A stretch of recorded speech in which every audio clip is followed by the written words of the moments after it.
Hello students, welcome to NG path.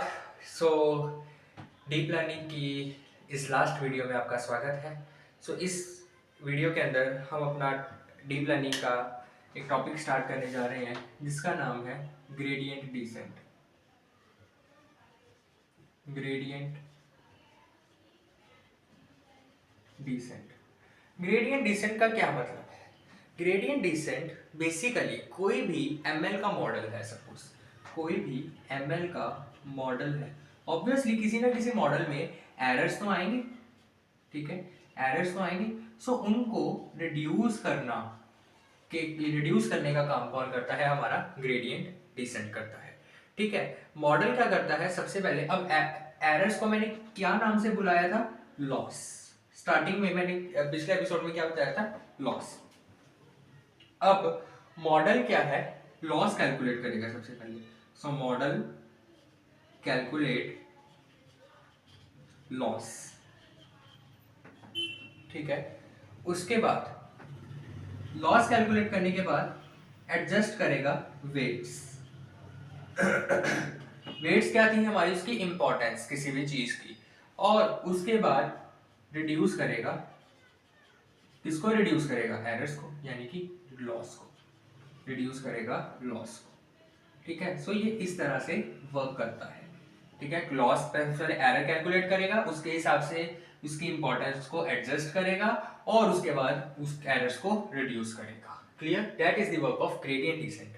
इसी तरह से ये वर्क करता है। एग्जांपल कि if you want to come down a hill in a fog, अगर आप किसी पहाड़ पर हो, ठीक है, कोई भी पहाड़ है जो कि बहुत सारी फोग के साथ ढका हुआ है, ठीक है। अब आपने ऊपर से नीचे आना है। क्या आपको नीचे वाली जमीन दिख रही होगी? नहीं दिख रही होगी क्योंकि फॉग है। तो क्या करोगे?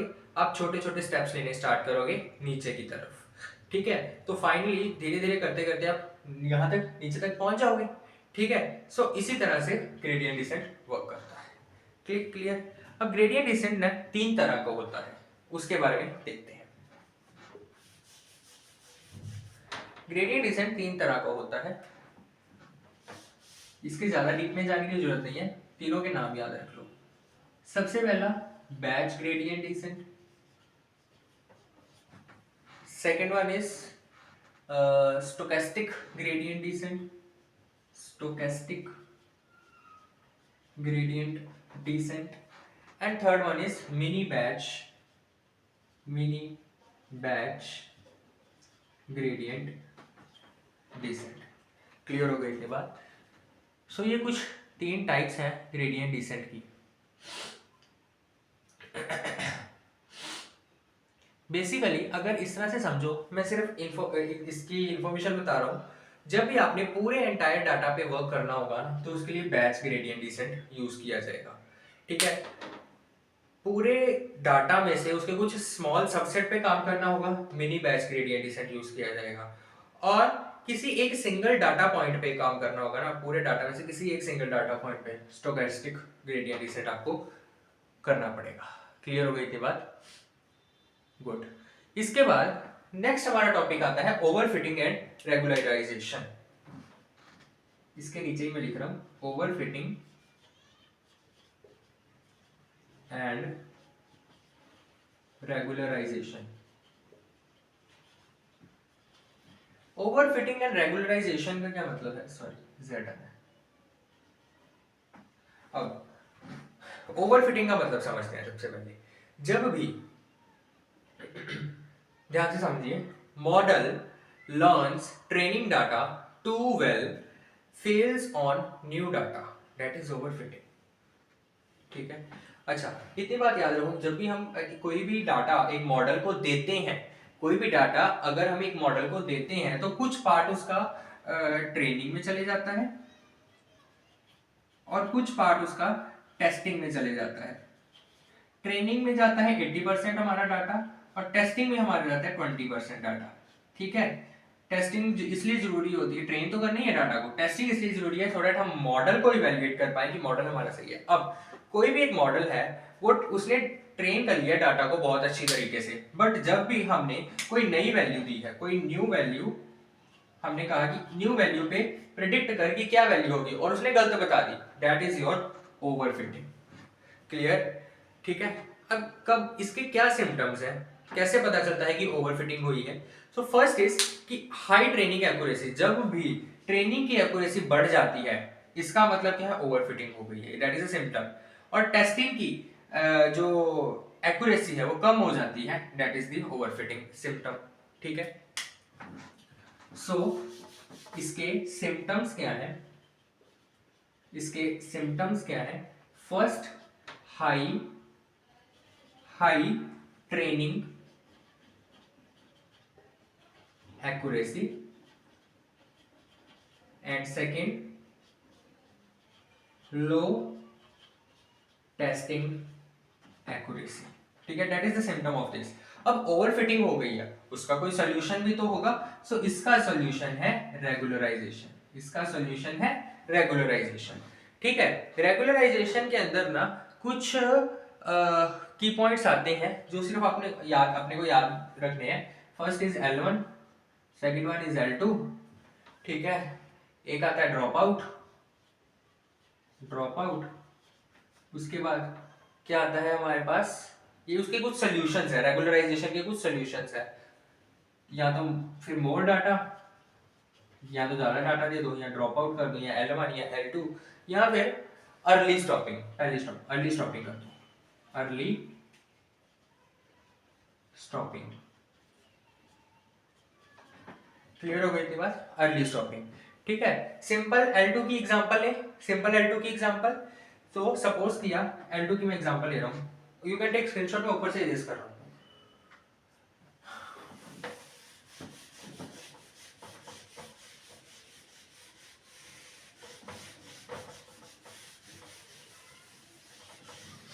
ओके, L2 की एग्जांपल, फ्रॉम Keras डॉट रेगुलराइजर, हम रेगुलराइजेशन करनी है ना, तो इसमें क्या है, कौन सा लेंगे, Keras डॉट रेगुलराइजर्स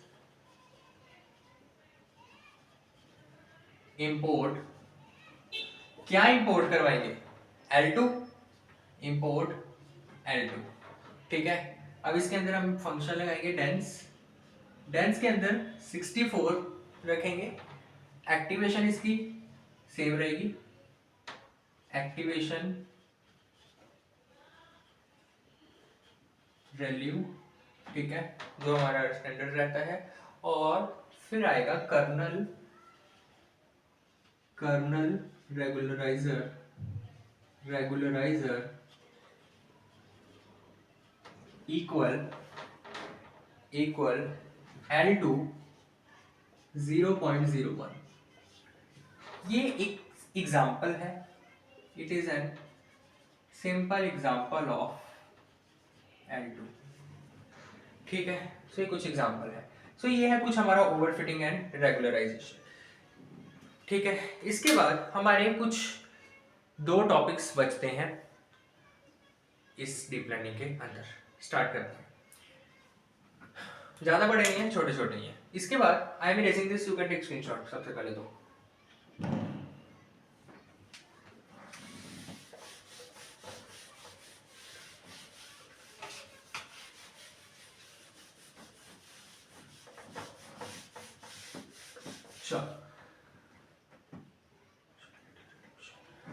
अब एक हमने पीछे पढ़ा था डायमेंशनैलिटी रिडक्शन, उसी के ऊपर टॉपिक है, dimensionality reduction using PCA, using PCA। अब PCA क्या है, सबसे पहले तो ये देखते हैं कि PCA क्या है। जब भी डाटा के बीच में ना बहुत सारे फीचर्स आ जाते हैं, बहुत सारे फीचर्स, तो हमारा मॉडल जो है वो स्लो हो जाता है या फिर और कंफ्यूज हो जाता है। तो PCA क्या करता है, उन फीचर्स को कम करने में हेल्प करता है, बट कीप्स इंपॉर्टेंट इंफॉर्मेशन को रखता है। ठीक है। सो PCA reduces features but keeps important information. ठीक है, क्या कहा मैंने कि कई बार डाटा सेट में बहुत सारे फीचर्स आ जाते हैं, उन फीचर्स के कारण हमारा मॉडल कंफ्यूज हो जाता है या फिर स्लो हो जाता है, तो उसको रिड्यूस करते हैं, उन फीचर्स को रिड्यूस करते हुए इंपॉर्टेंट इंफॉर्मेशन को रखते हुए जो वर्क करता है दैट इज पीसीए। ठीक है, पीसीए के कुछ स्टेप्स होते हैं, वो देखते हैं। सबसे पहले तो क्या करेगा, ये डाटा को स्टैंडर्डाइज करेगा, स्टैंडर्डाइज डाटा। ठीक है, उसके बाद सेकेंड पॉइंट क्या है, कंप्यूट करेगा ये कन्वेरियंस मैट्रिक्स को, कंप्यूट कन्वेरियंस मैट्रिक्स। ठीक है, थर्ड इज कंप्यूट करेगा ये eigen values and eigen vectors को, compute eigen values and eigen vectors को। ठीक है, फोर्थ स्टेप फिर चूज करेगा टॉप कंपोनेंट्स को, then choose top components and fifth last में क्या कर देगा, प्रोजेक्ट कर देगा डाटा, प्रोजेक्ट डाटा। सो ये कुछ स्टेप्स हैं पीसीए के, स्टेप्स हैं पीसीए के। क्लियर? अब पीसीए का एक पाइथन एग्जांपल भी आती है, जो कि I think don't think so कि आपको करने की जरूरत है, तो अगर जरूरत होगी तो कमेंट सेक्शन में बता देना, मैं उसका भी आपको एक वीडियो बना के डाल दूंगा या फिर आपको एक पोस्ट सेक्शन में बता दूंगा। ठीक है, सो ये है हमारा कुछ डायमेंशनैलिटी रिडक्शन यूजिंग पीसीए। अब समझ आएगी किस तरह से डायमेंशनैलिटी रिडक्शन होती है पीसीए के अंदर। ठीक है, सो ये कुछ वो है, यू कैन टेक स्क्रीनशॉट। इसके बाद नेक्स्ट हमारे पास दो टॉपिक्स रहते हैं, साथ में करते हैं। एक है हमारे पास फीचर एक्सट्रैक्शन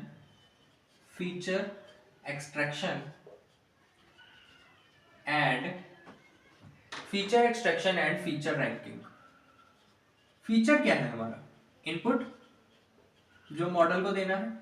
ठीक है, फीचर एक्सट्रैक्शन क्या है, फीचर एक्सट्रैक्शन का मतलब है कि सबसे पहले तो रॉ डाटा को, जो हमारे पास रॉ डाटा है उसको कन्वर्ट करना किसके अंदर, यूजफुल फीचर्स के अंदर, यूजफुल फीचर्स के अंदर।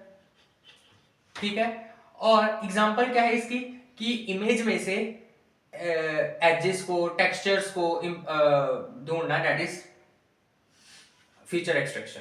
ठीक है, और फीचर रैंकिंग क्या है, feature ranking is selecting most important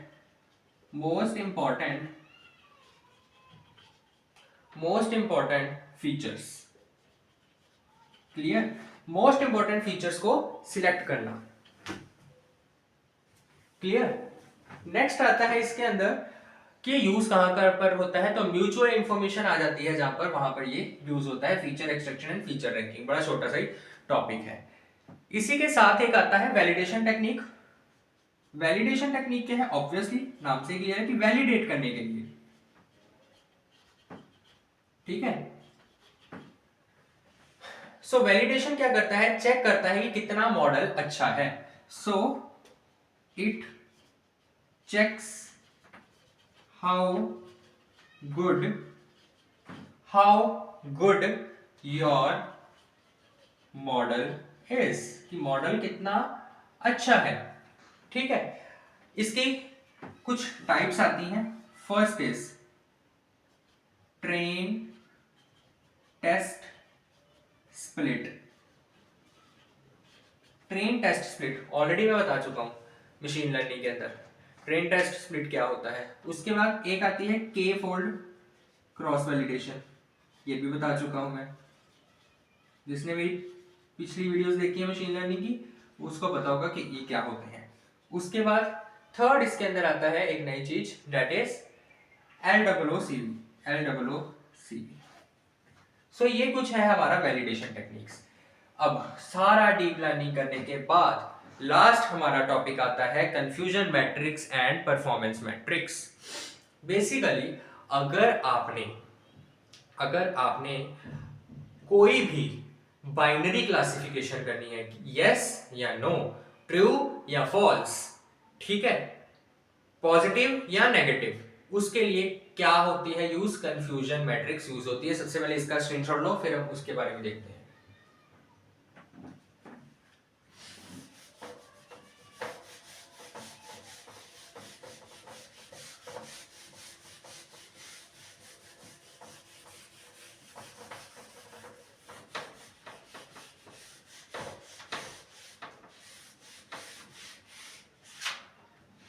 okay, last topic confusion matrix and performance matrix.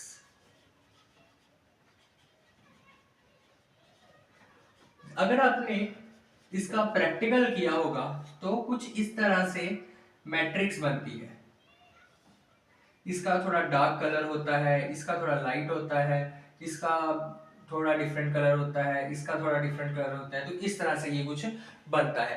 क्या होता है बेसिकली, मैंने अभी बताया कि कंफ्यूजन मैट्रिक्स यूज होती है बाइनरी क्लासिफिकेशन के लिए, यूज फॉर बाइनरी क्लासिफिकेशन, ठीक है। अब इसके आए यहाँ पर कि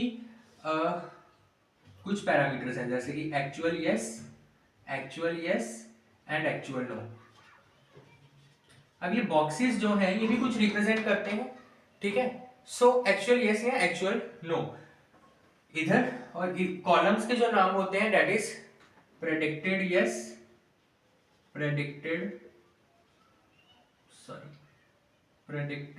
यस एंड प्रेडिक्टेड नो, ठीक है। अब देखते हैं ये कॉलम्स क्या रिप्रेजेंट करते हैं। जब भी टीपी होगा, TP means true positive, TP is true positive,